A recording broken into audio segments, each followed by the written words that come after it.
Hi, my name's Lisa, and I'd just like to welcome you to Raising Our Voices.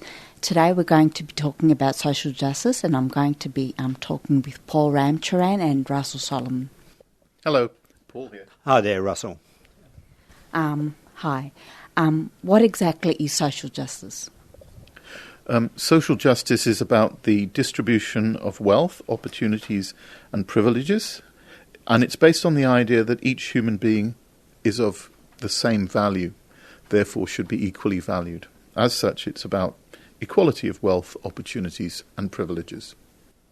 I could just add to that there are responsibilities both in terms of social justice, particularly in terms of government, to intervene, to ensure that there is real equality of access, real equality of opportunities, and from that people are treated in a just and fair way, but also the responsibilities from people to each other to ensure that people are treated in a just and fair way. What are the conditions required for social justice to exist? That is a very, very complex question, and there's no easy answer, and it depends on the view of social justice that one actually takes. If we look at the governmental view, it would be that the government recognises that there are inequalities, and that in recognising that that's the case, establish some mechanism to ensure that there is more of an equal set of outcomes for each person. Since it is that role in government, it means that the government has a duty and the people then have a responsibility to vote for that government on the basis of their position, and they have a duty then to follow the government's lead, to actually obey the laws of the land. So in that sense, it is sort of a social contract between government and the people. But that's a very top-down view. It's a view of the power of government and over its people. Another view would be to say that people themselves have a responsibility to try to effect change by raising their voices. And this is the view which sees social justice as being born out of the actions of people who recognise a degree of similarity of disadvantage and who come forward to speak up on behalf of that group so as to change their situation. And it's only by that voice being heard that that situation changes. So if we then ask the question, what conditions are required for social justice, we might say in the former, in the government view, that it is important to measure inequality in some way. So, for example, you will see something like closing the gap,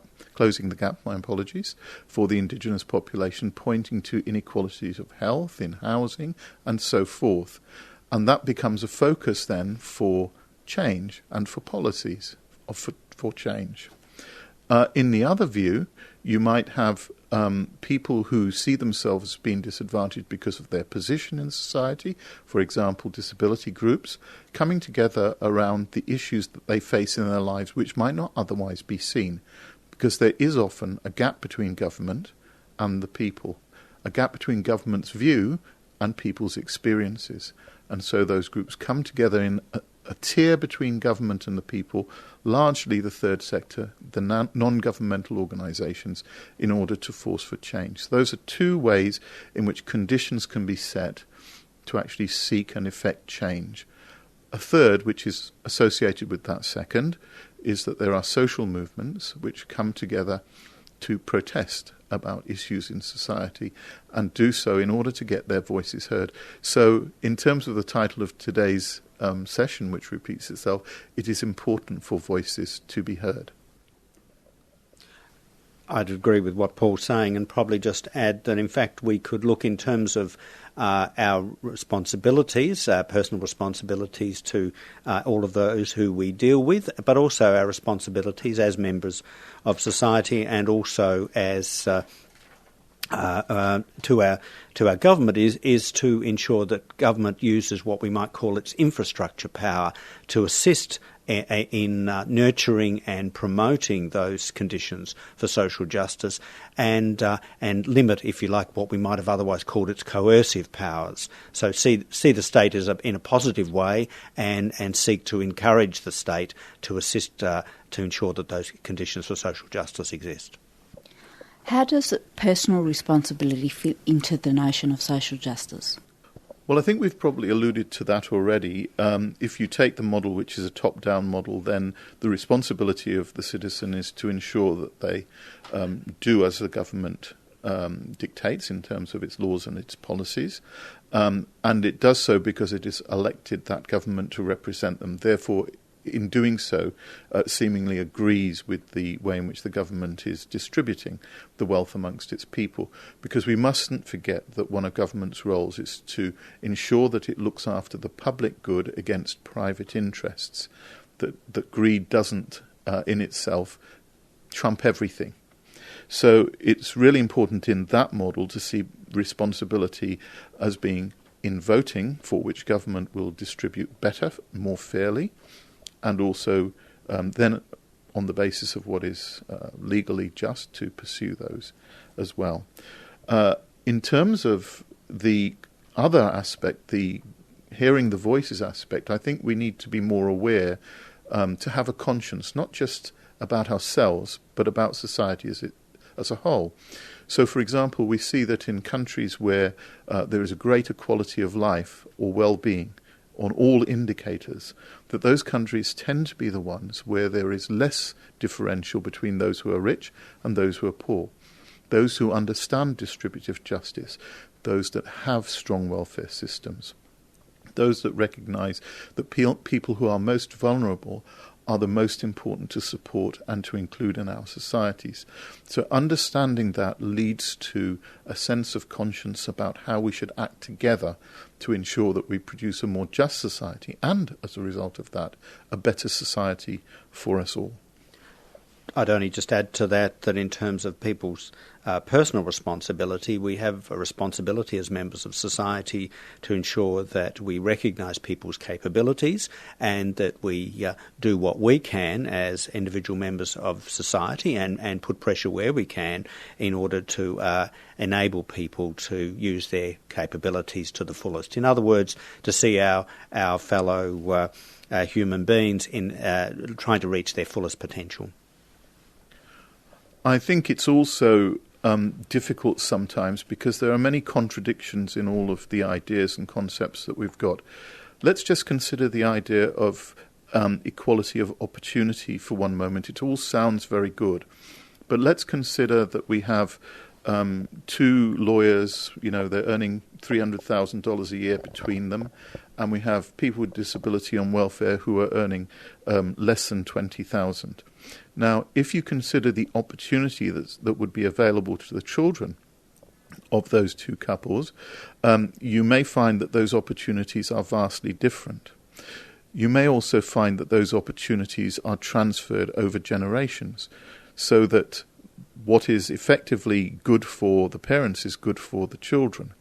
You might also find that the opportunities produce different education and different merit. So in some ways, equality of opportunity actually produces difference. It produces division.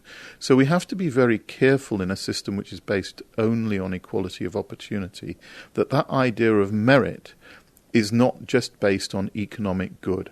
The idea of capabilities is that people live full and fulfilled lives, and given that diversity, that we understand that it's really important to support people to struggle with life, because that's the meaning of life, struggling with making a life for ourselves which we find full and enriching. Now let's have a little break. This is Raising Our Voices, and we'll be back soon. Are your energy bills too high? Are you having trouble paying them or understanding what they mean? Tried to save money by changing your energy provider but found it all too complex? You can find help at the Victorian Government's new Energy Info Hub. The Hub is a website that contains simple, useful information in several languages to make sure you make the best decisions possible about your energy use. Targeted information for ethnically diverse and disabled energy consumers is available at the Hub, as well as telephone and email advice services run by the Alternative Technology Association. If you're having trouble with your energy bills and want some advice, go to energyinfohub.org.au or contact the helpful staff at the Alternative Technology Association on 9631 5427 or at energy@ata.org.au. You say it's only progress, but you didn't ask me. Did you know most of Gippsland and southwest Victoria are covered in licences for unconventional gas and coal exploration? Gas companies are trying very hard to get their hands on Victoria's precious farmlands. Are we going to let them? No, it's time to declare Victoria gas field free. The state government has launched another inquiry but won't commit to permanently protecting Victoria. So come and rally with the Lock the Gate movement and stand with the 64 gas-field-free communities on the steps of the State Library on Sunday, September 20th at 12 noon. Information, quitcall.org.au. Friends of the Earth is a 3CR supporter.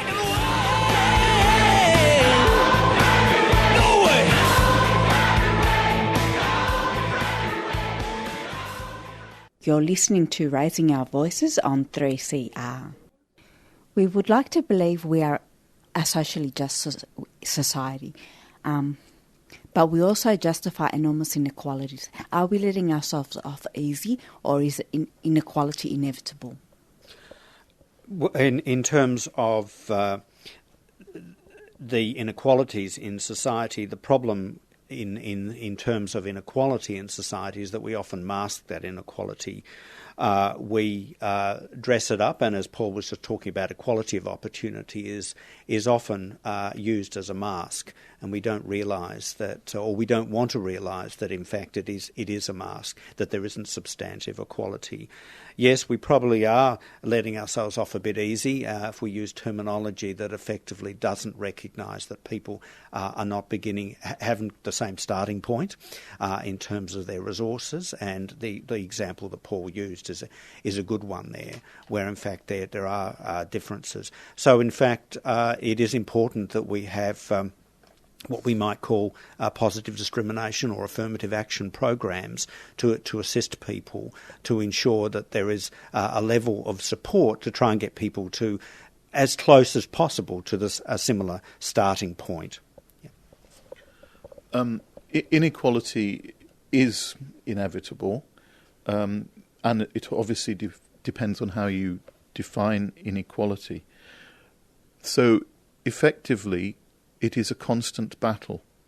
The constant battle that we will find is one in which we have to pursue a cause, and that cause should be for establishing the conditions in which people can produce the best lives that are possible. Now, in producing the best lives that are possible, they may actually be producing lives that are quite different from each other, but equal in the intention of producing a good life. So it's really important to understand what a good life actually is.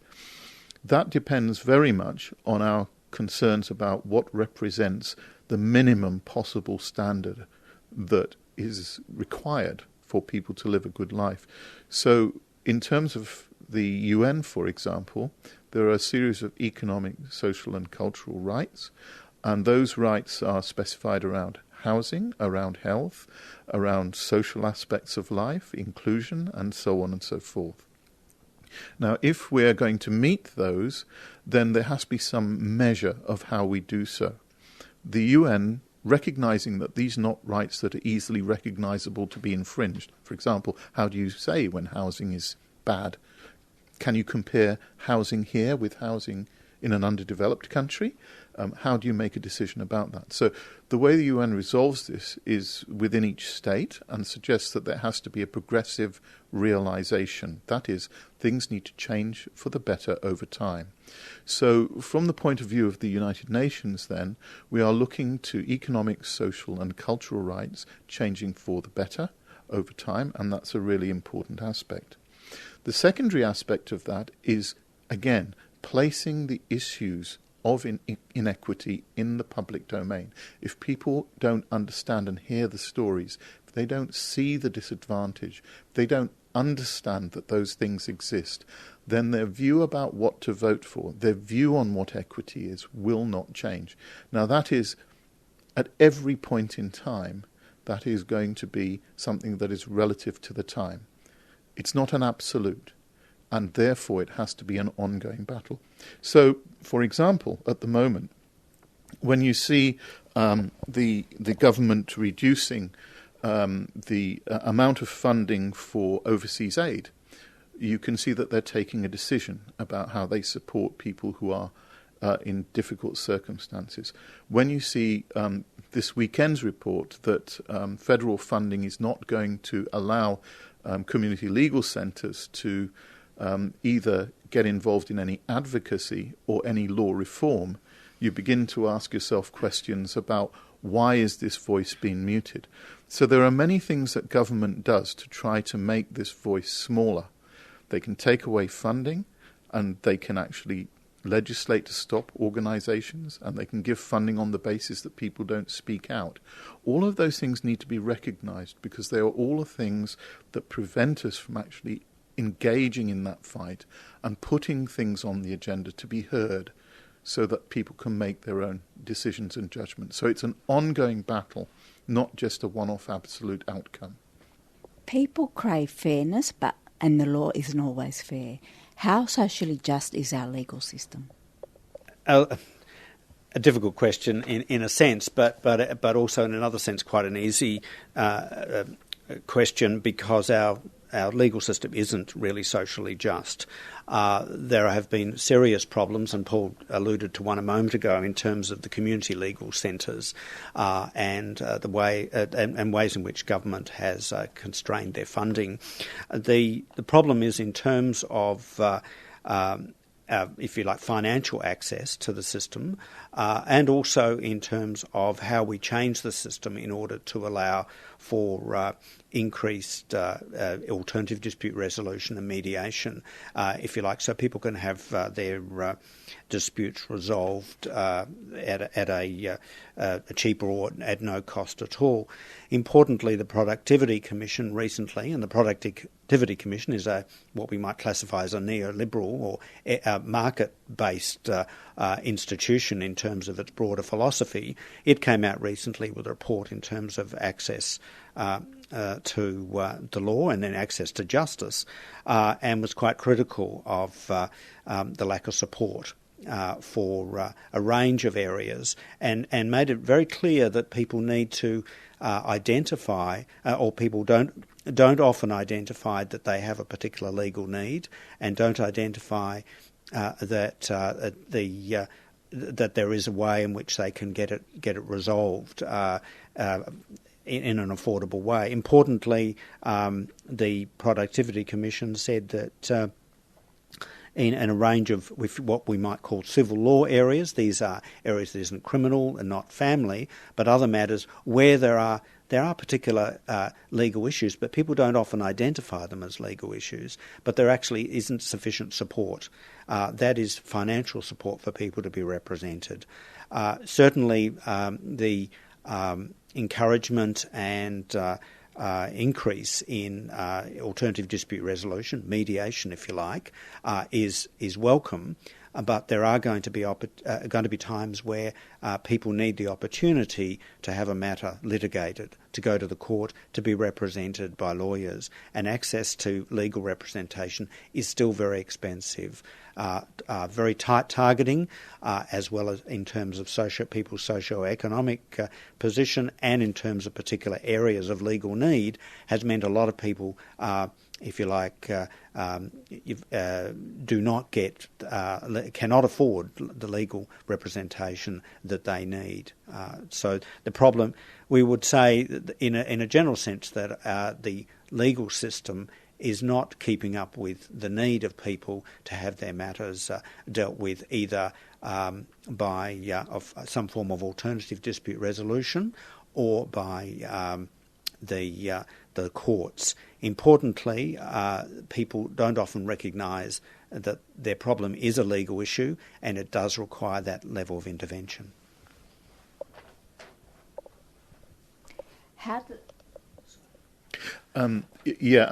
Just thinking about the ideas of what is legal, and the last point that Russell's just talked about, it's important to realise as well that a significant minority of things that are illegal actually come to the attention of the courts or the legal system, that for many people who are disadvantaged, that their voice is not strong enough. They've had bad experiences in the past and won't complain again.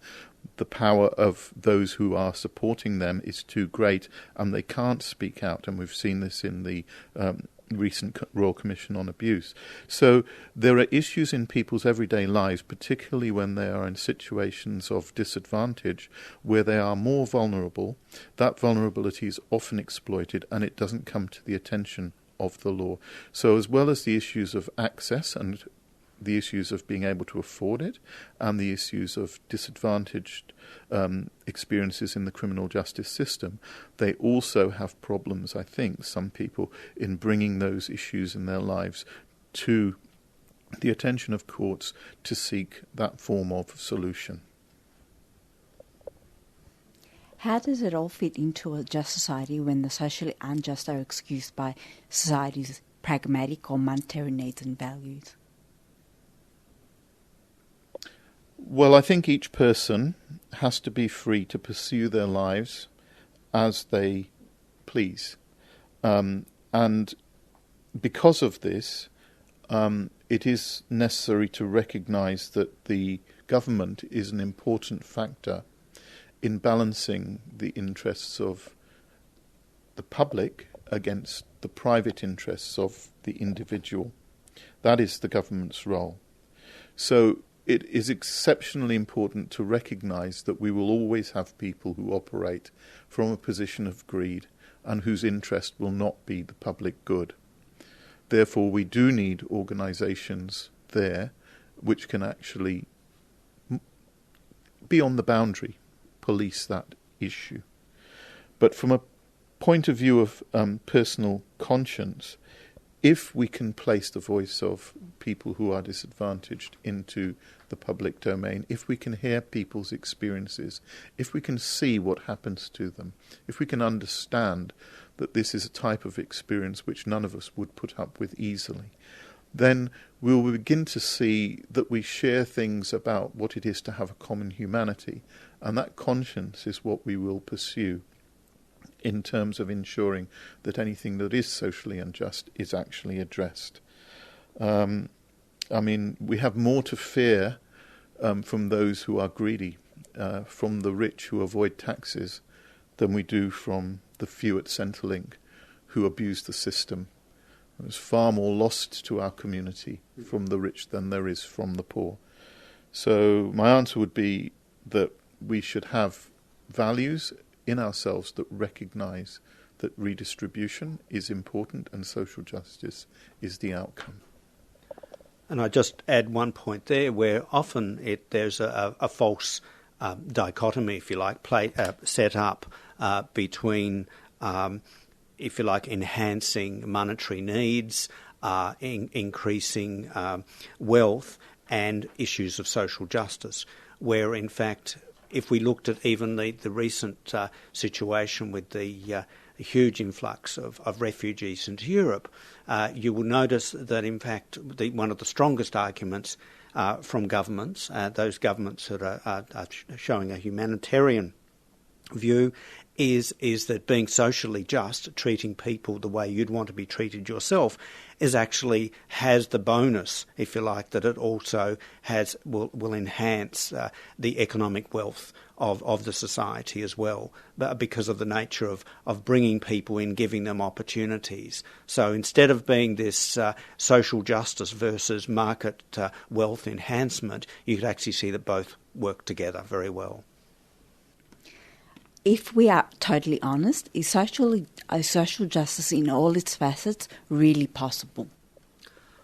My quick answer is yes. I see social justice as an ongoing political project, and therefore, and wearing my optimist hat, I would say yes, it is possible, and it's something you strive for. It doesn't mean you're going to achieve it tomorrow, but you need to work on it. And I guess if you reflect on some things that Paul's also said in terms of individuals' responsibilities, we have responsibilities in terms of how we act, and also in terms of towards government and what we expect of government. And we should see it as if you like, an ongoing political project, because it's often about the distribution of resources and about the levels of support that people need in order for them to lead the good life, if you like. And so we also look for government to play that public role as well through its laws and its policies to provide the levels of assistance where otherwise they might not be, but also at the same time for people to come together, whether they be advocating for themselves or advocating for others, in order to if you like, fight the good fight, to keep social justice in the forefront of everyone's minds. I would concur with what Russell says. It is effectively a constant battle. If we think about what social justice is about, it is about inequality. And if we accept that there always is going to be some form of inequality, then there always have to be voices speaking up about closing that gap. So it is an ongoing sort of political issue, and it's not one that's going to go away. But we also, I think, need to think overall about the level at which social justice is realised within the society as a whole. I think over the last 30 or 40 years, with the power, for example, of the corporate sector, that you can see that there's much more leverage on government by those groups than there is by NGOs. If you look at the amount of money that is committed in lobbying by the corporate sector, were NGOs to be funded at the same level, we would have a lot more leverage on government. So the voice of certain parts of our community are being heard a lot more clearly than other parts. And we can see that there is a reduction under this government of the funding to NGOs and the third sector, and a quite systematic attempt to lessen the voices of protest in many different spheres. So we have a duty not just to talk about what that social justice actually is, but to actually seek to affect the political landscape, the ways in which the different voices come to be heard, and the strength of those voices. So there are two parts to that ongoing struggle, and both of them, I think, are really important. Thank you very much, Paul Russell. Thank you very much. You've brought a lot of clarification to a lot of issues for me. And thank you to Raising Our Voices, and please come with us to our next session. Thanks very much indeed, Lisa. I think the title of your programme is exemplary. I just endorse what Paul said. I think it is a really apt phrase. Thanks for listening to Raising Our Voices. Up next, Tamil Voices.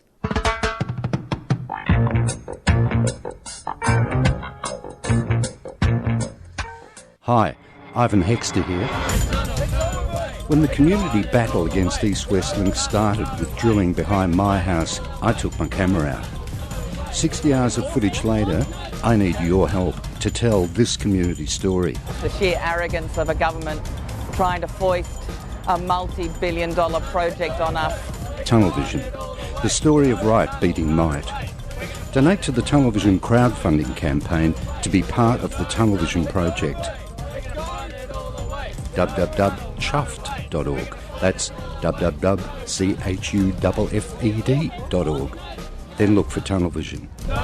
Be part of Tunnel Vision, the real story of the East-West Link. If the person in front of you's got a belt on, hold on to the belt in front of you. Tunnel Vision is a 3CR supporter.